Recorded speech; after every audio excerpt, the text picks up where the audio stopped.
The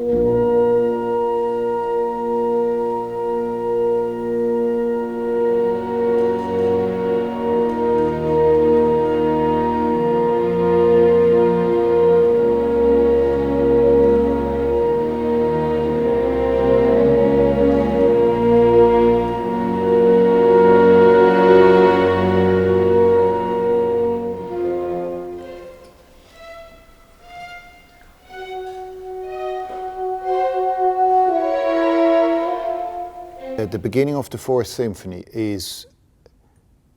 starts with a sort of a big misterioso sort of field of sound, which is in a way music that comes out of a certain chaos or a certain basic state, and then it forms bit by bit.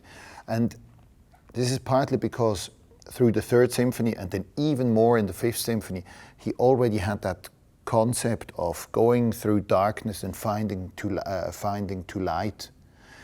And this introduction on the Fourth was then picked up by many other composers, for example, Gustav Mahler in his First Symphony. It's a very similar notes and similar kind of gesture, this like the sounds that come out of nature and whatever, and it is started with Beethoven 4.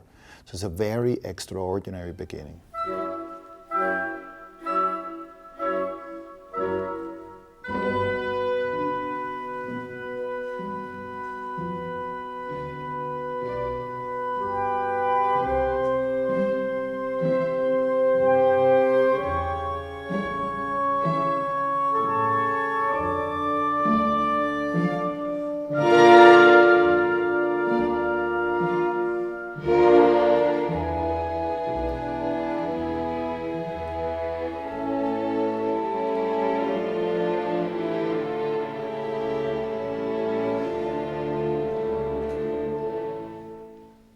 The Fourth is often regarded as a little bit like a small brother or a small sister of the Third and the Fifth, because it's these two massive symphonies written just before and just after it. But I think it's actually, it's completely the other way around in a way. The Fourth Symphony is musically so rich, and it's also in certain aspects so radical. That brings us back to what Beethoven really meant as a composer. Maybe nowadays it's difficult to see how his impact was at the time, how his music was seen.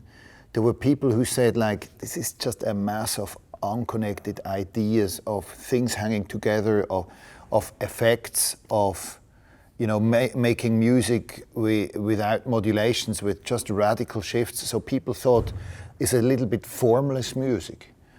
But today we see that there is, what is underneath this. And this is part of what I think is so important in Beethoven, because Beethoven in music has a position like maybe Goya in painting, or it's just people who didn't develop the history, but they just changed it because they were in their own way quite radical. And he got a commission to compose a new symphony, and he thought for a while, should he just give the commissioner his Fifth Symphony? But he knew that the Fifth Symphony is even more radical and is even more extreme. So he thought, let's do a symphony that is slightly different, that is a bit more based on the Second Symphony, which has a bit more elements of Haydn, but in a musical sense, it's just as strange maybe for the ears of that time as the Fifth. It's a little bit smaller in size, so it's not quite.